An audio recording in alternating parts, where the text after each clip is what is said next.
The Silent Luna. A werewolf romance story. Opening. Hello, my beautiful dreamers. This is Luna, and welcome back to Luna's Romance Audiobooks, where silence can speak louder than words, and secrets have a way of changing everything. Tonight, I have a story that will absolutely captivate you.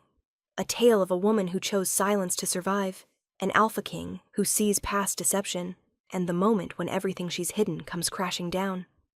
Imagine living in silence for 5 years, never speaking, never laughing aloud, never letting your voice be heard, all to avoid being claimed by a cruel alpha who wants to use you for your rare gift.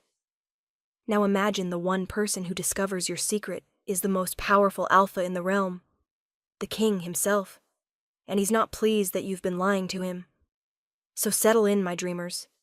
This is a story about the masks we wear to survive, the truth that sets us free, and discovering that sometimes the one we fear most is exactly the one who will protect us. This is The Silent Luna. Prologue. The Vow of Silence. 5 years ago, I made a choice that would define my entire existence. I stopped speaking. It wasn't easy. Humans aren't meant for silence. We're built to communicate, to express, to use our voices to navigate the world. But I had no choice. Because my voice was dangerous. My gift was rare. And the alpha of my pack wanted both for himself. "Speak for me, Arya," Alpha Corvus had commanded, his hand tight on my arm. "Use your gift. Tell me what the moon goddess wants me to know." I was 17, terrified, and just discovering that my voice wasn't like other wolves' voices. I was an oracle, one of the rarest gifts the moon goddess could bestow. When I spoke prophecy, when I channeled her will, my words came true. Always, without fail. Corvus wanted to use me, to force prophecies that would benefit him, to twist the goddess's will for his own gain. So I did the only thing I could. I stopped speaking entirely, pretended the gift had left me, pretended I'd been struck mute by trauma. Let everyone believe I was damaged, broken, useless. Better to be pitied than used. Better to be silent than enslaved. For 5 years I lived in the Shadowmere pack as the mute Omega, the broken girl who communicated through gestures and writing, the one everyone overlooked. Corvus lost interest quickly. Without my voice, my gift was useless to him. He let me work in the pack kitchens, kept me fed and housed, but otherwise ignored me. It was perfect. Until the Alpha King came to visit. Until Kai Stormborn, ruler of all the northern territories, arrived at Shadowmere for a treaty negotiation. Until his steel-gray eyes found mine across a crowded hall, and everything I'd built for 5 years started to crumble. Because I didn't know that Alpha Kings could sense lies. I didn't know that he'd be able to feel the deception rolling off me in waves. I didn't know that the moment he caught my scent, his wolf would recognize mine. And I definitely didn't know that when the Alpha King discovers you've been lying to everyone for 5 years, including him, there would be consequences. Consequences that would change my life forever. Chapter 1. The King's Arrival. The pack house was in chaos. "Everything must be perfect," Corvus barked, pacing through the kitchens where I worked. "The Alpha King himself is honoring us with his presence. No mistakes." I kept my head down, chopping vegetables for the welcome feast. Being mute had taught me to be invisible. If you don't speak, people forget you're there. "You," Corvus's voice made me freeze. "The mute girl." I looked up slowly, keeping my expression blank. "You'll serve at the high table tonight. The king and his delegation." His lip curled. "Even you can't mess up carrying plates." I nodded, lowering my gaze in submission. Being chosen to serve the king's table was actually a gift. Servers at high tables got extra food and sometimes tips. As the pack's lowest Omega, I'd take any advantage I could get. That evening, I dressed in the cleanest servant's uniform I owned and joined the others preparing for the king's arrival. "I heard he's terrifying," another server whispered. 7 feet tall, scars everywhere, kills wolves with his bare hands. "I heard he's beautiful," someone else countered. "Like a dark angel. And unmated. Every she-wolf in the kingdom wants to be his Luna Queen. I listened silently, as I always did. Let them gossip, let them speculate. I was just the mute Omega, beneath notice. The king arrived at sunset. I was in the kitchen when I heard the commotion, the entire pack gathering to greet him. Heard Corvus's obsequious welcome. Heard the responding voice, deep and commanding, that made my wolf sit up and take notice. "Where can I watch?" I wrote on my small chalkboard, showing it to the head cook. "Balcony above the entrance hall," she said distractedly. "Just don't be seen." I slipped up the back stairs, finding a shadowed spot where I could observe without being observed. And then I saw him.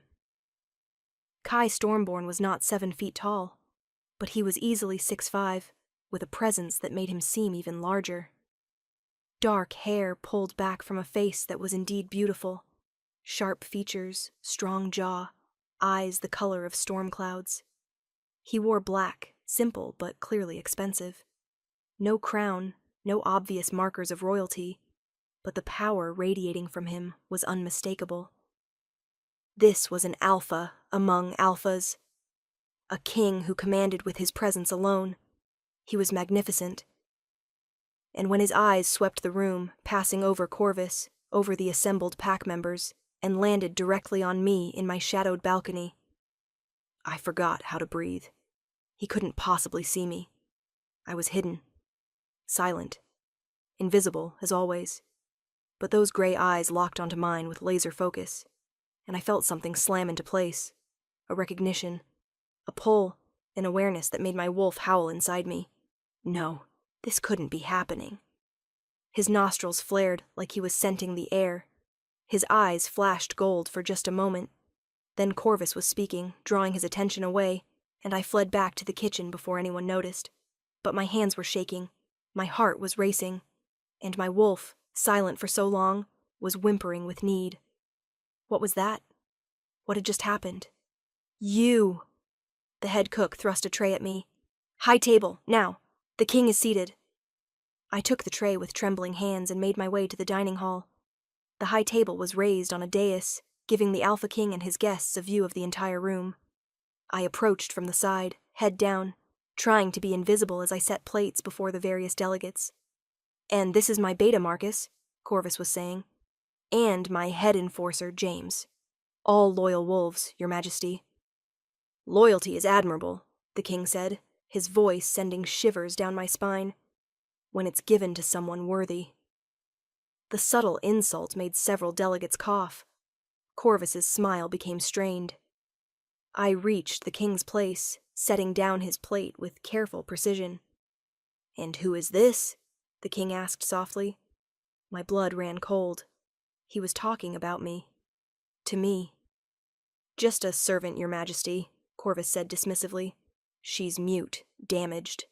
Nothing of consequence." Nothing of consequence. The king's tone made it sound like he disagreed. "Look at me." The alpha command in his voice was absolute. I couldn't disobey if I wanted to.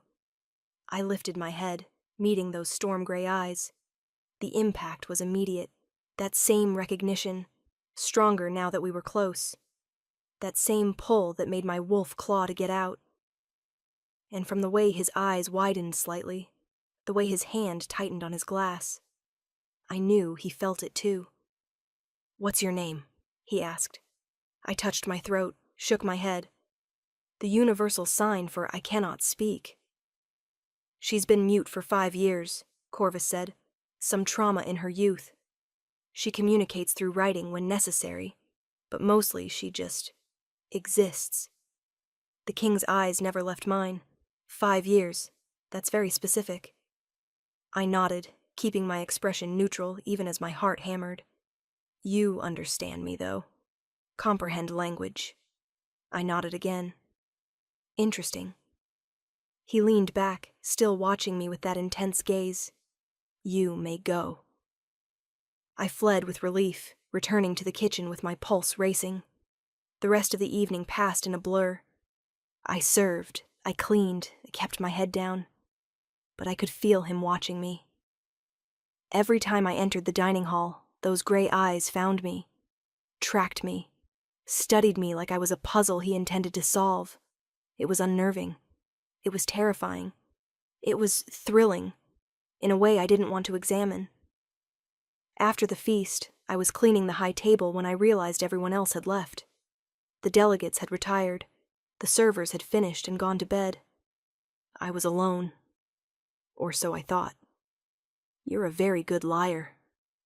I spun to find the Alpha King standing in the shadows, watching me. My heart stopped. Most wolves can't maintain a deception for 5 years, he continued, moving closer. The constant vigilance it requires, the discipline, it's impressive. I pointed to my throat, shook my head, mimed confusion. Oh, I know you can't speak, he said, his voice soft and dangerous. Everyone knows that. The mute Omega. Broken. Damaged. Nothing of consequence. He was right in front of me now, close enough that I could smell him, pine and rain and something wild that made my wolf whimper. But here's what's interesting, he continued. I can sense lies. It's a gift. One the moon goddess gave me when she made me king. And you, little Omega, are lying about something. My eyes widened. I shook my head frantically. You are. I can feel it rolling off you in waves. A deception so deep, so practiced, that you barely register it yourself anymore. His hand reached out, tilting my chin up. What are you hiding? I couldn't answer, wouldn't answer. My silence had kept me safe for 5 years. I wasn't breaking it now, even for an Alpha King. No answer?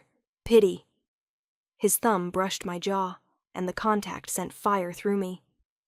I'll be staying at Shadowmere for a week, treaty negotiations with your Alpha, which means I have 7 days to figure out what you're hiding. He leaned closer, his lips near my ear. And I will figure it out. I always do. Then he was gone, leaving me trembling in the empty dining hall. I was in serious trouble. The Alpha King knew I was hiding something. And if he discovered what, if he learned about my gift, about my voice, about the real reason I pretended to be mute, Corvus would use me, or worse, sell me to the king himself, and I'd lose the one thing I'd fought so hard to protect. My freedom. Chapter 2. The investigation. The king was everywhere. Over the next 3 days, no matter where I went in the pack house, he appeared. In the kitchens, in the gardens, in the servants' quarters, watching me, studying me, trying to solve the puzzle I represented. You're very dedicated to your work, he said on the second day, finding me scrubbing floors in an empty corridor. I kept my head down, continuing to scrub. Most Omegas would resent such menial labor, but you seem content. Why is that? I shrugged, not looking up. Not even going to write a response. He crouched beside me, forcing me to acknowledge him. I'm the Alpha King. Most wolves would be falling over themselves to communicate with me. I met his eyes, keeping mine carefully blank, and pointed to my bucket. Gestured that I had work to do. Dedicated and dismissive. Fascinating combination. His smile was sharp. You know, I've been asking about you. The mute Omega. Arya, they call you. My hands stilled for just a moment. He caught it. Arya? A beautiful name? Musical, even. Ironic for someone who can't speak. His head tilted. What happened 5 years ago, Arya? What trauma struck you mute? I wrote on my board, the lie coming easily after so many repetitions. Attack by rogues. Couldn't speak after. Rogues. How convenient. He read the words, then looked back at me. And your gift? The oracle ability you supposedly had? My blood ran cold. How did he know about that? Oh, yes, I know about the oracle. His voice was soft, dangerous. I've been researching. 5 years ago, Shadowmere had a young oracle, a girl who could speak prophecy. Then suddenly she was mute. The gift disappeared. I shook my head, writing frantically. Gift gone. just normal Omega now. Except oracles don't lose their gifts. The moon goddess doesn't take back what she's given. He leaned closer. So either you're lying about being an oracle, or you're lying about being mute. Which is it? I stared at him, trapped. No answer? Then I'll have to find out myself. He stood. I'm hosting a small gathering tonight. Just my delegation and a few select pack members. You'll serve. It wasn't a request. That evening I reported to the private dining room, wearing my best server's uniform and my most neutral expression. The king's delegation was small. His beta, a woman named Sarah. His head enforcer, a massive man named Torin, and a few other high-ranking wolves I didn't recognize. Ah, Arya, the king gestured me forward. Come, meet my inner circle. I approached cautiously. This is the Omega I told you about, he said to his beta, the one with the interesting secret. Sarah studied me with sharp eyes. She doesn't look like much. Appearances can be deceiving. The king's gaze never left me. Arya, my beta here has a gift. She can sense emotional states. Read what people are feeling, even when they hide it. I kept my expression carefully neutral, even as panic fluttered in my chest. What do you sense from her, Sarah? The king asked. The beta circled me slowly, her eyes narrowing. Fear. Definitely fear. But not of you, specifically. It's older, deeper, like something she's been carrying for a long time. Interesting. What else? Determination, stubbornness, and, Sarah paused, loneliness, profound loneliness. That one hit too close. I looked away. Thank you, Sarah. The king dismissed her with a gesture. So, Arya, you're afraid of something from your past, determined to hide it, and desperately lonely. His voice softened. Why not let me help you? I shook my head, taking a step back. I'm not your enemy. Despite what you might think, I don't want to hurt you. He moved closer, but I do want the truth, and I will get it, one way or another. I grabbed my board. Nothing to tell. Just mute Omega. You're persistent. I'll give you that. His smile was almost admiring. But so am I. And I have resources you can't imagine. Over the next 2 days, he intensified his investigation. He interviewed other pack members about me, questioned the healers who'd treated me after the supposed rogue attack, reviewed records from 5 years ago. I watched my carefully constructed lie begin to crack under his scrutiny. There's no record of a rogue attack 5 years ago, he said on the 5th day, cornering me in the library. No reports, no witness statements, nothing. I wrote, small attack. Didn't report. Every attack gets reported, it's pack law.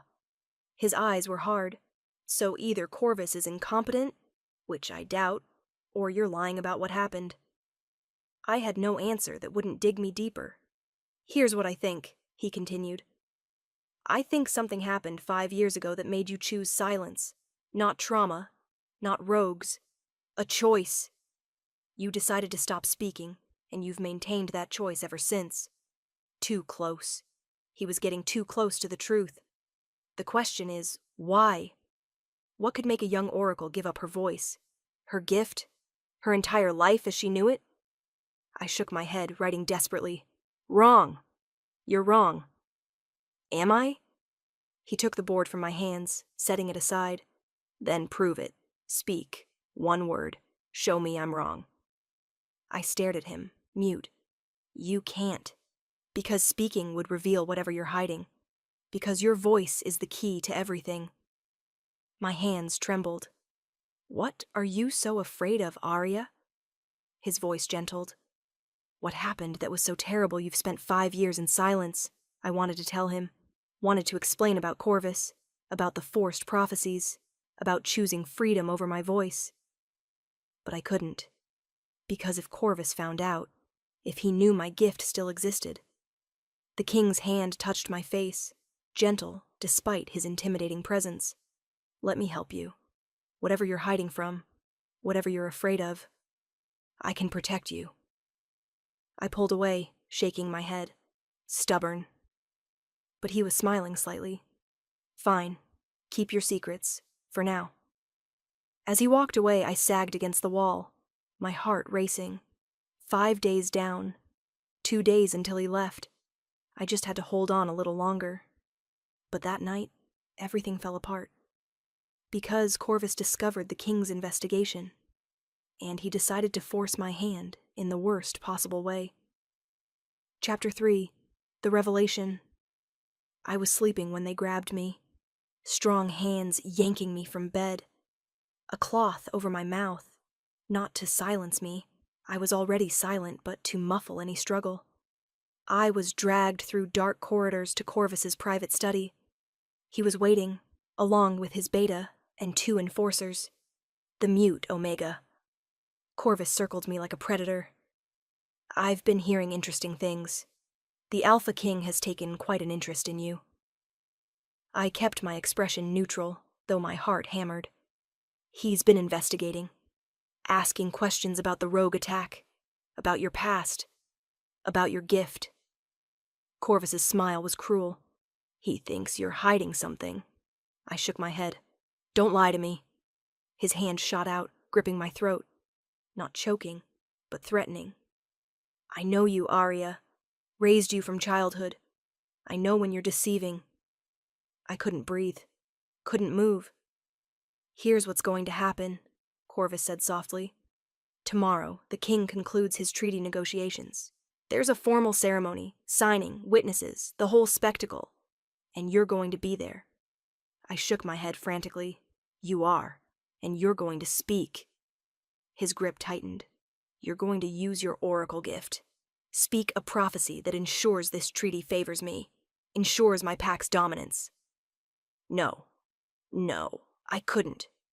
If you don't, I'll tell the king everything. About your gift. About your deception. About how you've been lying to everyone for 5 years. His smile was vicious. And then I'll sell you to the highest bidder. An oracle is worth a fortune. Terror flooded through me. So, you have a choice. Speak for me. Give me the prophecy I need and I'll keep your secret. Refuse, and I'll destroy you. He released me, and I collapsed to the floor, gasping. Think about it carefully, Corvus said. You have until tomorrow evening to decide. Silence and safety, or voice and slavery. They dragged me back to my room and locked the door. I sat on my bed shaking, tears streaming down my face. 5 years. 5 years of silence to avoid exactly this situation. And now I was trapped. If I spoke, Corvus would own me, would use my gift for his own gain, would force prophecy after prophecy until the moon goddess's will became twisted to serve him. If I refused, he'd expose me anyway, and I'd end up enslaved to whoever paid the most. Either way, I lost. I pulled out paper, began writing a letter. To my younger sister, who'd been sent to another pack for safety. To the few friends I'd made despite my silence. Goodbye letters. Because I saw no way out of this that didn't end with me losing everything. A knock at my window made me jump. I looked up to find the Alpha King perched on the ledge outside my second-floor room. He gestured for me to open the window. With shaking hands, I did. I saw them take you, he said quietly, climbing inside. Followed at a distance. Heard everything. My blood turned to ice. He knew. He knew everything. Corvus is forcing you to speak, he continued. Threatening to expose your oracle gift if you refuse. I backed away, shaking my head, raising my hands in surrender. I'm not here to hurt you, Arya. His voice was surprisingly gentle. I'm here to offer you a choice. I grabbed my board. No choices left. There's always a choice. He moved closer. Come with me. Leave Shadowmere tonight. I'll protect you from Corvus, from anyone who'd try to use your gift. I stared at him. Why? Why help me? Because from the moment I saw you, my wolf recognized you. You're my mate, Arya, my fated mate, and I protect what's mine. The words hit like a physical blow. Mate. We were mates. That explained the pull, the recognition, the way my wolf had been howling since he arrived. I know you've been hiding, surviving the only way you knew how, and I respect that. His eyes held mine, but you don't have to hide anymore. Not from me. If I leave with you, Corvus will hunt me. We'll tell everyone about my gift. Let him try. I'm the Alpha King. If I say you're under my protection, no one, not Corvus, not anyone, can touch you. He'll start a war. He won't. Because I'll remind him that threatening my mate is treason, punishable by death. His smile was sharp. Corvus is many things, but he's not stupid enough to challenge me directly. I wanted to believe him, wanted to trust that he could protect me. But 5 years of silence had taught me to trust no one. How do I know you won't use my gift? Force prophecies like Corvus wanted? You don't. You have to trust me. He held out his hand. I'm asking you to be brave, Arya. To take a leap of faith. To trust that I'm different from every wolf who's tried to use you. I stared at his offered hand. 5 years of silence, of hiding, of pretending to be something I wasn't. I was so tired. Come with me, he said softly. Be my mate, my Luna Queen.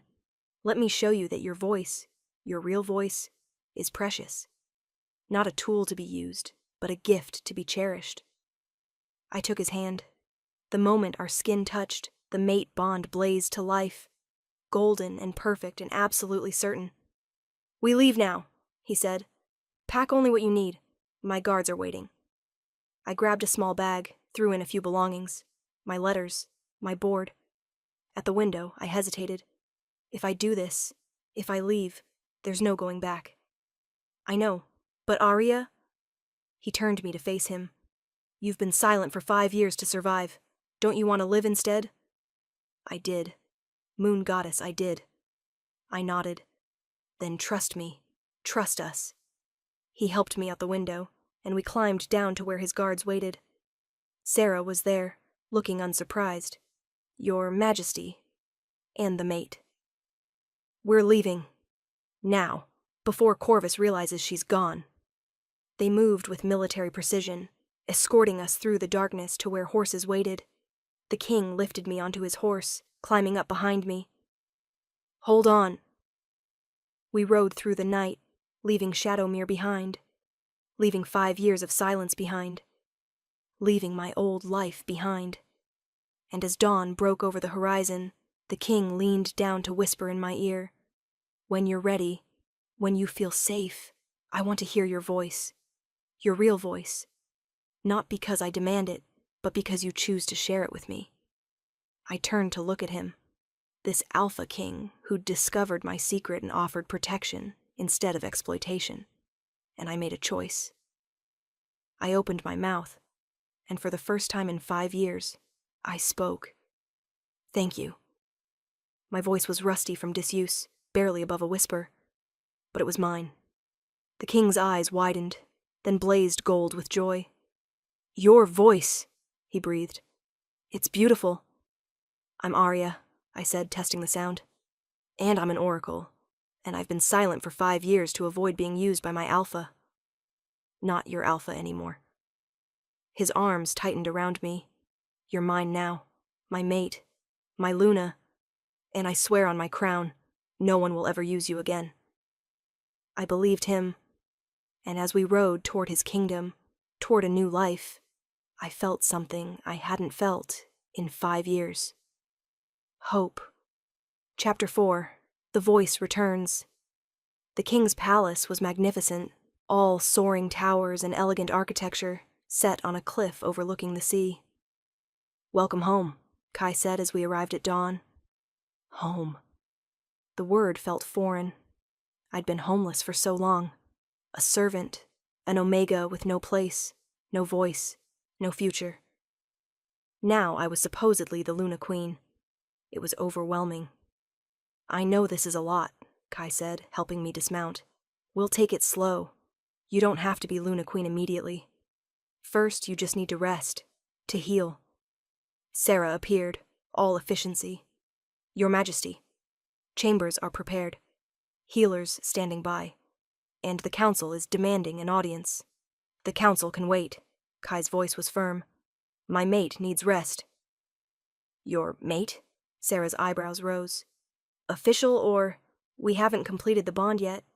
But yes, Arya is my fated mate. His hand found mine. Which makes her Luna Queen, council approval or not.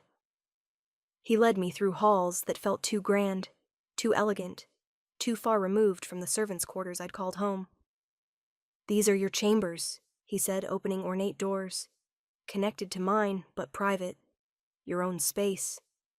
The suite was larger than the entire pack house I'd grown up in. Bedroom, sitting room, bathroom, with a tub that could fit 5 people. It's too much, I whispered, my voice still scratchy. It's exactly enough. You're Luna Queen. This is your home now. He paused.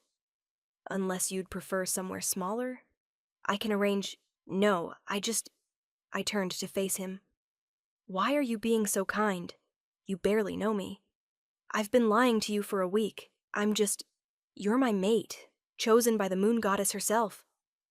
His hand cupped my face. And you're incredibly brave. You chose 5 years of silence over being exploited. That takes strength most wolves never find. I was scared. You were smart. There's a difference. His thumb brushed my cheekbone. Rest. We'll talk more after you sleep. But I caught his hand as he turned to leave. Wait. What is it? The oracle gift. The prophecies. I took a breath. You said you wouldn't use me, but you're a king. Don't you want to know what the moon goddess has planned? Don't you want prophecies to guide your rule? I want you to be happy, healthy, free to choose. His eyes held mine. If you never speak another prophecy, that's fine. If you choose to share the goddess's will, I'll listen. But it's your choice, Arya. Always your choice. Tears pricked my eyes. No one's ever said that before. Then they were fools. He kissed my forehead, gentle and chaste. Sleep, little oracle. You're safe now. I slept for 14 hours. When I woke, it was dark outside, and someone had left food on my bedside table. Fresh clothes in my size hung in the massive closet. I ate, bathed, dressed in soft fabrics that felt like luxury against my skin. Then I explored my chambers, marveling at the books, the art, the view of the moonlit sea. A knock at my door. May I enter? Kai's voice. Yes, I said, still getting used to speaking. He entered, and my breath caught. He'd changed into casual clothes, simple pants and a shirt that somehow made him look more dangerous, not less. You slept well? Very well, thank you for all of this. You don't have to thank me. This is your home. He moved to stand beside me at the window. How's your voice? Any pain? Just rusty. It's getting easier. I tested it, speaking a full sentence. 5 years is a long time to be silent. Why did you choose silence specifically? Why not just refuse to give prophecies? Because Corvus would have tortured me, or my sister, or anyone I cared about. I wrapped my arms around myself. The gift doesn't work that way. You can't force it. But he would have tried. The only way to make it stop was to make everyone believe the gift was gone. By pretending to be mute. By choosing silence over slavery. I turned to face him. It worked for 5 years. Then you showed up. And ruined everything? His smile was wry. And saw through everything. I tilted my head. How did you know? Really? Was it just the lie-sensing ability? Partly, but mostly it was your eyes. His hand reached out, almost touching my face. You looked at me with too much understanding, too much intelligence. Someone truly mute from trauma would be different, broken in a way you're not. I am broken. You're bent. Not broken. There's a difference. His eyes were intense. And Arya, you're my mate. My wolf knows yours. There's no hiding from that. The mate bond hummed between us, undeniable. What happens now? I asked. How does this work? Slowly, at your pace. His voice gentled. Traditionally, we'd complete the mate bond, mark each other, claim each other fully. But there's no rush. You've been through trauma, been used and threatened and forced into silence. I won't push you into anything you're not ready for. And the council? Sarah said they wanted an audience. They want to meet you, assess whether you're suitable to be Luna Queen. His expression darkened. They can wait until you're comfortable. What if I'm never comfortable? What if I'm terrible at being Luna? Impossible. You survived 5 years in silence. You can handle anything. He moved closer. But Arya, you should know, being my mate comes with complications, political pressure, social expectations. People will question your worthiness, your background, your suitability. Because I'm just an Omega. Because you're not who they expected. But I don't care what they expect. You're mine, and that's all that matters. The possessiveness in his voice made my wolf purr. Can I ask you something? I said. Anything. When did you know that I was your mate? The moment I caught your scent in the entrance hall, before I even saw you. His smile was soft. My wolf went insane, started demanding I find you, claim you, keep you. That's why I was so persistent about discovering your secret. My wolf knew you were hiding something, and he needed to understand what. And when you found out, I was angry at first. That you'd lied, that you'd hidden from me. His hand found mine. Then I learned why, and the anger turned to rage, but at Corvus, not you. At every wolf who'd tried to use you, at the situation that had forced you into silence. You're different from other alphas. I'd like to think so, though my council would probably disagree. He squeezed my hand. They think I'm too soft, too willing to listen instead of command. Listening is strength, not weakness. Tell that to them. But he was smiling. Are you ready to meet them? I can delay it longer if you need. No, I should meet them. Get it over with. I took a breath. I'm your mate. You're Luna. I need to start acting like it. Pride flashed in his eyes. Tomorrow, then. We'll make it official. That night, I couldn't sleep. Tomorrow, I'd meet the council. Tomorrow, I'd step into my role as Luna Queen. Tomorrow, everything would change. Again. I was on my balcony watching the moon when I felt it. A pull toward the goddess. A need to speak that had nothing to do with choice. Prophecy. It had been 5 years since I'd let the gift flow through me. 5 years since I'd spoken the goddess's will. But here, now, safe in Kai's palace with the moon bright above, I felt the words building. I opened my mouth and spoke. The silent Luna finds her voice. The king who sees her makes his choice. From servants' chains to Luna's crown, the broken queen will not back down. 3 trials come to test their bond, of faith and trust and love beyond. But she who chose 5 years of night will lead them all into the light. The prophecy left me gasping, golden light fading from my vision. Behind me, I heard movement. Kai stood in the doorway between our chambers, his eyes wide. You spoke prophecy, he breathed. I didn't mean to. It just came. 3 trials, to test our bond. He moved to my side. Do you know what they'll be? No, the goddess doesn't tell me everything. Just fragments. Glimpses. From servants' chains to Luna's crown. His hand found mine. That's you. That's your story. The broken queen will not back down. I smiled shakily. Guess I can't back out now. Do you want to? I looked at him, this alpha king who'd discovered my secret and offered protection, who'd given me a choice when everyone else had tried to take it away. No, I said firmly. I don't want to back out. I want to face whatever trials come. I want to be your Luna, your mate, your queen, he added softly. Our queen, I corrected. I won't do this alone. Never alone. He pulled me close. Whatever trials come, we face them together. And as we stood there in the moonlight, the bond humming between us, I felt something I'd never expected to feel again. Certainty. I was exactly where I was meant to be. Chapter 5. The First Trial. The council meeting was even worse than I'd feared. 10 wolves, all elderly, all traditional, all looking at me like I was something they'd scraped off their shoes. This is the Luna Queen? Lord Aldrich, the head counselor, said disdainfully. An Omega servant from a minor pack? This is my fated mate, Kai said coldly. Chosen by the moon goddess herself. You will show her respect. Your Majesty, with all due respect, you're about to be disrespectful, so let me stop you there. Kai's voice carried alpha command. Arya is my mate. That makes her Luna Queen. The council's approval is not required. But the bloodline will be strong. Arya is an oracle, one of the rarest gifts the goddess can bestow. He looked at me, encouraging.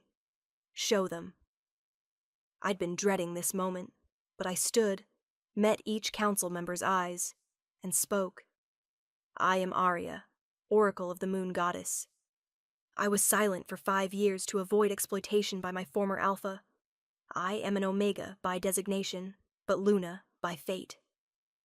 My voice grew stronger with each word, and whether you accept me or not, I am your queen. Silence. Then Lord Aldrich stood. Prophecy. Prove your gift. Speak the goddess's will for this kingdom. I don't perform on command. Then how do we know you're really an oracle? How do we know you're not just another Omega trying to climb above her station? Rage flared in Kai's eyes, but I touched his hand, calming him. You want proof? I said softly. Fine. I closed my eyes, opening myself to the goddess's will. The prophecy came like lightning. Lord Aldrich keeps a secret shame. His grandson lives without a name. The bastard child he disavowed will save this kingdom, make him proud. In 3 months' time, a threat will rise, from the east where darkness lies. The boy you cast aside at birth will prove to you his hidden worth. I opened my eyes to find Aldrich white-faced, trembling. That's impossible, he whispered. No one knows about... The goddess knows everything. My voice was gentle. Your secret is safe, Lord Aldrich, but perhaps you should reconsider your grandson's worth. The rest of the council stared. She's real, someone murmured. A true oracle. Does the council have any other questions about my mate's qualifications? Kai's voice was sharp. Silence. Then, slowly, Lord Aldrich knelt. Forgive me, Luna Queen.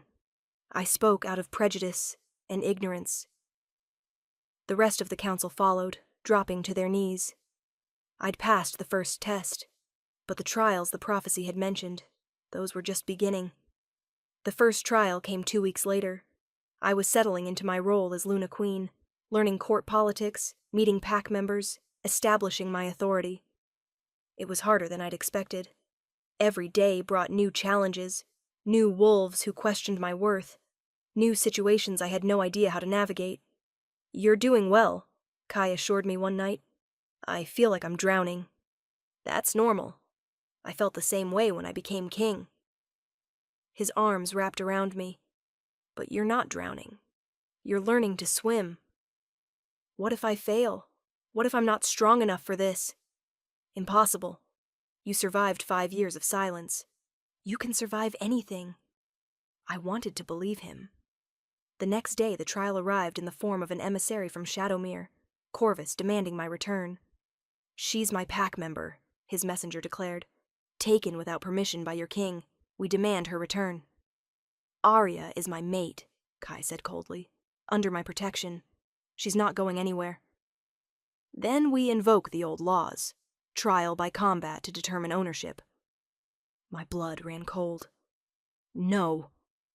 Accepted, Kai said. When and where? Wait, I grabbed his arm. You can't. I can, and I will. No one threatens my mate. His eyes blazed gold, especially not the alpha who forced her into 5 years of silence. The combat was set for 3 days hence. Kai versus Corvus's chosen champion. This is the first trial, I told him that night, the one from the prophecy, of faith and trust and love beyond. What do you mean? You have to trust me. Trust that I'm strong enough to face this myself. Arya, I'm not letting you. You have to. I grabbed his face, forcing him to look at me. If you fight this battle for me, you're no different from Corvus. You're taking away my choice, my agency, my right to defend myself. I'm protecting you. I don't need protection. I need you to trust me. Tears filled my eyes. Please, Kai. Let me fight my own battle. He stared at me, warring with his alpha instincts. Finally, what are you proposing? I'll face Corvus. Not physically, I'd lose. But I'll speak prophecy. Show him and everyone watching that the moon goddess chose me for you, that our bond is sanctioned by her will. And if it doesn't work, then you step in. But give me this chance. Let me prove I'm not just the Omega who needs saving. It was the hardest thing I'd ever asked him to do, and the most important. Because if he couldn't trust me to fight my own battles, we'd never be true partners. Okay, he said finally, but I'm there, watching. And if anything goes wrong, you step in, I know. I kissed him. Thank you for trusting me. 3 days later, we stood in the arena, Corvus's champion on one side, me on the other. This is foolish, Corvus called from the stands.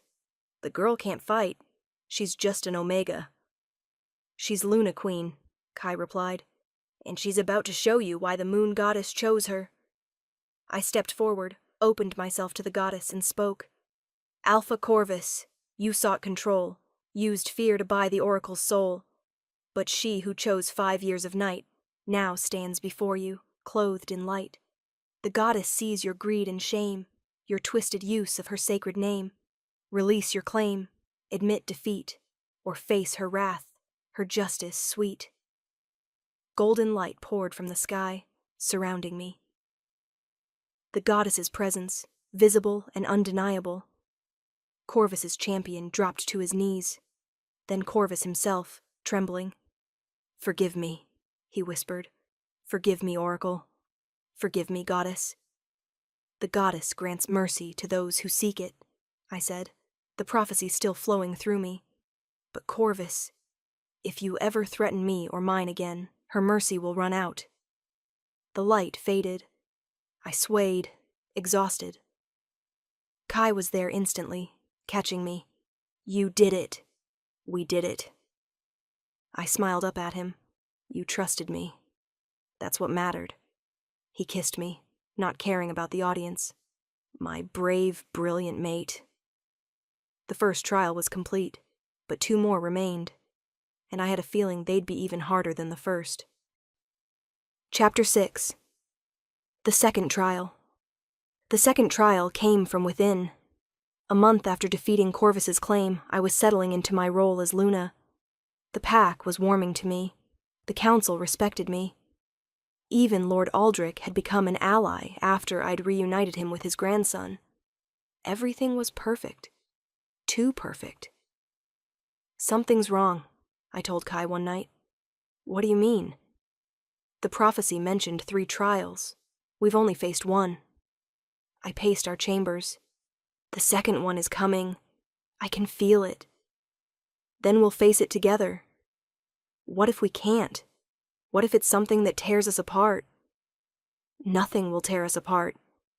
His confidence was absolute. The trial arrived the next morning. Sarah found me in the library. Luna Queen, there's someone here to see you, your sister. My blood ran cold. Lyra? She's here? In the receiving hall. She says it's urgent. I ran. Lyra stood in the hall looking terrified. My baby sister, who I'd protected, who I'd kept away from Shadowmere and Corvus. Arya! She threw herself into my arms. I'm sorry, I'm so sorry. What happened? What's wrong? Corvus took something from me as revenge for you embarrassing him. Tears streamed down her face. My mate, he's holding my mate hostage. Says if you don't return to Shadowmere and serve him for 1 year, he'll kill him. The world tilted. Your mate? I found him 3 months ago. We haven't completed the bond yet, but Arya, he's everything. And Corvus has him, and I don't know what to do. I'll go. The decision was instant. I'll return to Shadowmere, trade myself for your mate. You can't, Kai appeared, his face dark with rage. Arya, that's exactly what Corvus wants. To separate us, to break our bond. My sister's mate is in danger. And you're my mate. I won't let you trade yourself to that bastard. You don't have a choice. I whirled to face him. She's my sister. He's her mate. I won't let them suffer for my decisions. So you'll suffer instead? If that's what it takes. Tears blurred my vision. Kai, please, I have to do this. Then I'm coming with you. No, he'll kill Lyra's mate the moment he sees you. I grabbed his hands. This is my battle. My choice. You have to let me fight it. Like hell I do. This is the second trial. I met his eyes. Faith and trust and love beyond. You have to trust me, Kai. Trust that I can handle this. Trust that I'll come back to you. And if Corvus hurts you, if he forces you to give prophecies, then I'll deal with it. But I have to try. For Lyra. For her mate. For the sister who's been alone while I built this new life. The pain in his eyes was devastating. You're asking me to let you walk into danger. To trust that you'll survive. To have faith that love is enough. That's exactly what I'm asking. Silence stretched between us. Finally, 1 week. You have 1 week to resolve this. Then I'm coming for you, treaty be damned. 1 week. I kissed him desperately. I love you. I love you too, which is why this is killing me. I left that afternoon, Lyra beside me, heading back to the pack I'd sworn never to return to. Shadowmere looked the same, felt the same, but I was different. I wasn't the silent Omega anymore. I was Luna Queen, Oracle, Kai's mate, and I was done being afraid. Corvus met me at the pack house entrance. Well, the prodigal daughter returns. Where's my sister's mate? Safe, for now. His smile was cruel. Let's discuss terms, shall we?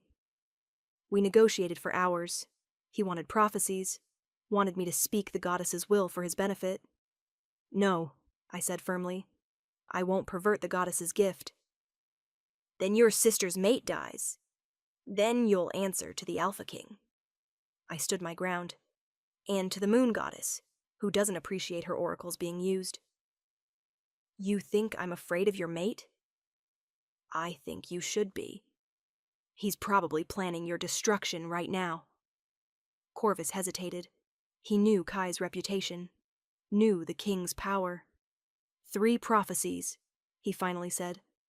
Speak 3 prophecies and I'll release the boy. 1 prophecy, about the goddess's will for your pack. Not for you personally, for your wolves. Take it or leave it. He glared. Then, fine. 1 prophecy. But it better be good. I opened myself to the goddess, spoke the words she gave me. Alpha Corvus, hear this truth. Your reign was built on stolen youth. The wolves you lead, the pack you claim, deserve a leader without shame. Step down and let another rise. Someone who leads with heart and eyes. Or face the goddess's wrath and fall. Your pack, your power, you'll lose it all. The prophecy echoed through the hall. Corvus went white. You're telling me to abdicate? The goddess is telling you to abdicate. I'm just the messenger. I met his eyes. Release my sister's mate. Honor our agreement. And perhaps the goddess will show you mercy. You can't. I can. I just did. I stood. Now release him, or I'll speak another prophecy. And trust me, you won't like that one either. 30 minutes later, Lyra was reunited with her mate, a kind-faced beta named Thomas. "Thank you," she sobbed. "Thank you, Arya." "That's what sisters do." I held her tight. "Now get out of here. Go somewhere Corvus can't reach you." "What about you?" "I'll be fine. I have an Alpha King waiting for me." I left Shadowmere that night, not looking back. The second trial was complete, and I'd learned something crucial. Trusting Kai meant letting him trust me. It was a two-way street. When I arrived back at the palace, Kai was waiting. "You're back." He pulled me into his arms, trembling. "You're safe." "I'm safe. I'm home. I'm yours. Always mine." He kissed me desperately. "Don't ever do that again. Don't ever leave me like that. I was losing my mind. I know, I'm sorry, but I had to. I know. I understand. I just..." He pressed his forehead to mine. "I love you so much it terrifies me. I love you too, enough to trust you, enough to come back. 2 trials down." His voice was rough. "1 more to go. Together," I promised. "Whatever it is, we face it together." But I couldn't shake the feeling that the 3rd trial would be the hardest yet. Chapter 7. The Third Trial.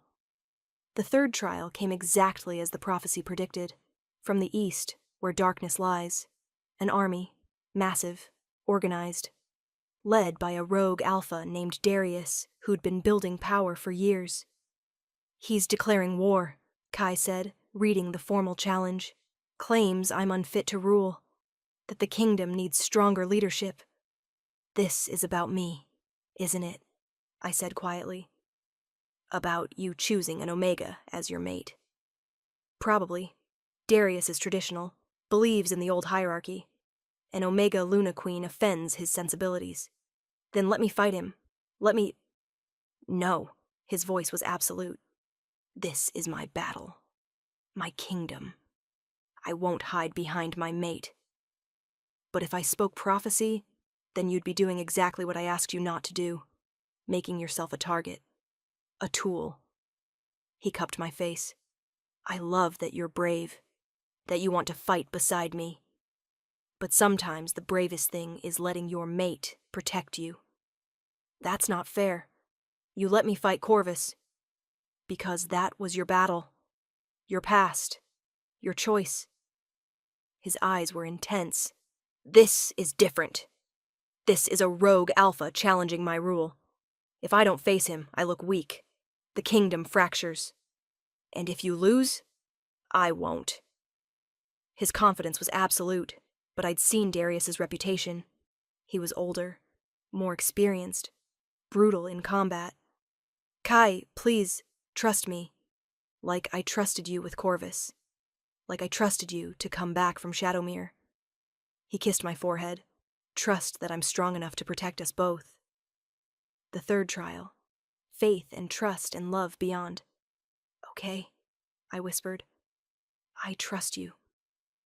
The battle was set for the full moon, 3 days away.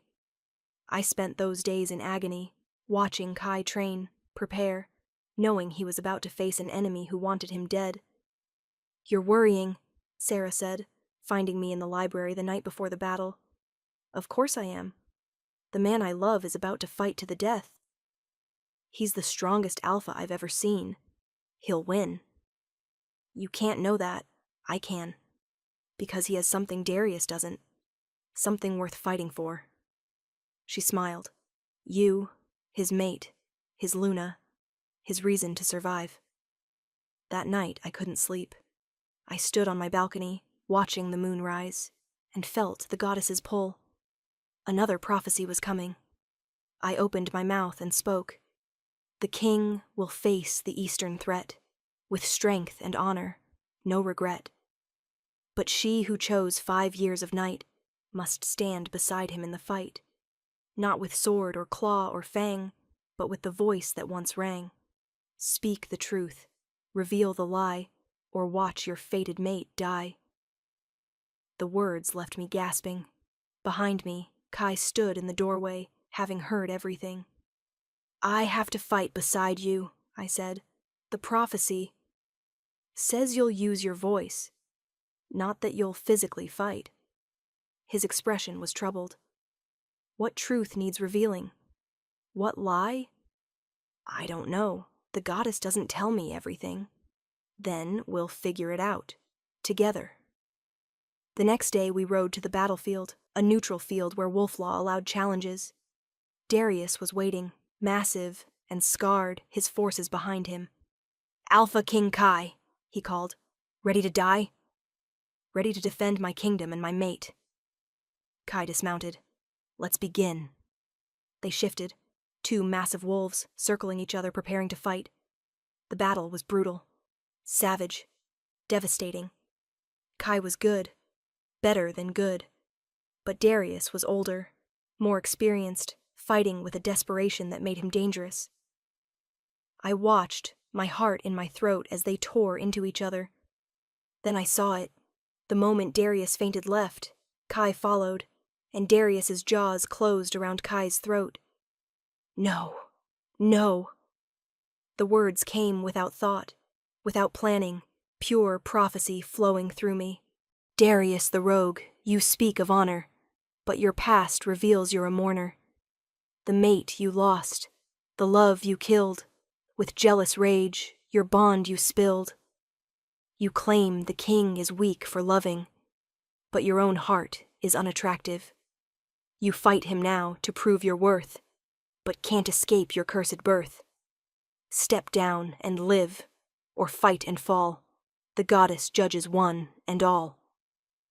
Golden light poured from the sky, forcing Darius to release Kai. The prophecy echoed across the battlefield, revealing Darius's darkest secret. He'd killed his own mate in a fit of jealous rage years ago. His forces gasped. Wolves who'd followed him began backing away. "That's not... I didn't..." Darius stammered. "The oracle doesn't lie," Kai said, standing despite his wounds. "The moon goddess herself has spoken. You're a kinslayer, a murderer, unworthy to challenge me or anyone else." Darius's forces abandoned him. He stood alone, exposed, his secret revealed to the world. "Mercy," he finally whispered. "I ask for mercy." "The moon goddess grants mercy to those who seek redemption," I said, the prophecy still flowing. "Exile. Leave these lands. Seek atonement. Perhaps, one day, she'll forgive what you've done." Darius fled, and the battle was over. Kai came to me, bloody and exhausted. "You saved me." I trusted the goddess, trusted that she'd reveal the truth when we needed it most. The third trial. He pulled me close. We passed. Together. All 3 trials. I smiled through tears. Faith and trust and love beyond. We proved we have all 3. His kiss was fierce, claiming. "Now there's just one thing left to do." "What's that?" "Complete our bond. Make you my Luna in every way. Mark each other, claim each other, become one." My heart raced. "You're sure?" "I've been sure since the moment I saw you." His eyes blazed gold. "The question is, are you ready?" I looked at this Alpha King who'd discovered my secret and offered protection, who'd trusted me to fight my own battles, who'd faced death to defend our bond. "Yes," I said firmly, "I'm ready." That night, under the full moon, we completed the bond. He marked me, his bite sending pleasure through me like lightning. I marked him, my oracle gift blazing bright as the bond snapped fully into place. And when it was done, when we were truly one, the goddess's voice echoed in my mind. "Well done, my oracle. You found your voice and your king. Now lead them all into the light." Epilogue, 5 years later. The council room was packed with representatives from every pack in the kingdom. I stood before them, Kai at my side, and addressed the crowd. 5 years ago, I came to this palace as a silent Omega, hiding from my gift and my fate. Today I stand before you as Luna Queen, Oracle, and voice of the Moon Goddess. My voice rang clear and strong, and I'm here to announce a change. Murmurs rippled through the crowd. From this day forward, Omega wolves in this kingdom will have the same rights as any other designation: education, property ownership, the right to choose their own mates. I met each pair of eyes. We've lived too long under a system that values wolves by designation rather than character. That ends now. Applause erupted, not from everyone, but from enough. Your Luna Queen has spoken, Kai added, his voice carrying alpha command. Any who disagree can take it up with me personally. The dissenters fell silent. After the meeting, Kai and I walked through the palace gardens, watching our children play, twin daughters who'd inherited both his strength and my gift. You've changed the kingdom, Kai said softly. We've changed it. Together. I leaned into him. I couldn't have done any of this without you. You could have, but I'm glad you didn't have to. He pulled me close. I love you, my once silent oracle, my brave Luna Queen. I love you too, my Alpha King, my mate, my home. Our youngest daughter ran up, all energy and mischief. Mama, I spoke prophecy. Want to hear? Always, little one. She recited a simple verse about where to find the best berries in the forest, her gift just starting to manifest. Beautiful, I said, hugging her tight. She ran off to play, and Kai turned to me. No regrets? About the silence? The years you lost? I thought about those 5 years, the loneliness, the fear, the constant pretense. Then I looked at what they'd led to. This life, this love, this family. No regrets, I said firmly. Everything I went through led me here, led me to you. The goddess's plan all along. She has a twisted sense of humor, giving me 5 years of silence before the loudest life imaginable. His laugh was warm. But you're happy? Deliriously, I kissed him. I was silent for 5 years to survive. Now I speak every day to help others thrive. That's a pretty good trade. The best trade. He held me close, our bond humming perfectly between us. From servant's chains to Luna's crown. From silent Omega to Oracle Queen. From hiding to leading. The prophecy had come true, exactly as the goddess promised, and I'd do it all again in a heartbeat. Closing. And there you have it, my beautiful dreamers. The story of Arya and Kai, proof that sometimes silence speaks louder than words, and truth always finds a way. Did this story touch your soul? Did you believe in the power of choosing your voice? Then show me some love. Hit that like button, drop a comment telling me which trial moved you most, and subscribe to Luna's romance audiobooks so you never miss another tale of impossible love. I want to know, could you have stayed silent for 5 years? Would you have been brave enough to speak when it mattered most? Would you have trusted your mate to trust you? Tell me in the comments. And speaking of trust, our next story is going to absolutely devastate you in the best way.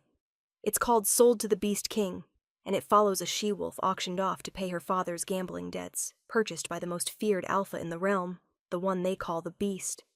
She expects cruelty. She finds something far more complicated. And when she discovers why he bought her, why he's kept her close, she'll have to decide if the monster everyone fears might be the hero she needs. Until next time, my dreamers, may your silence be chosen, your voices be heard, and your secrets lead you to the love you deserve. This is Luna, signing off. Sweet dreams, beautiful souls.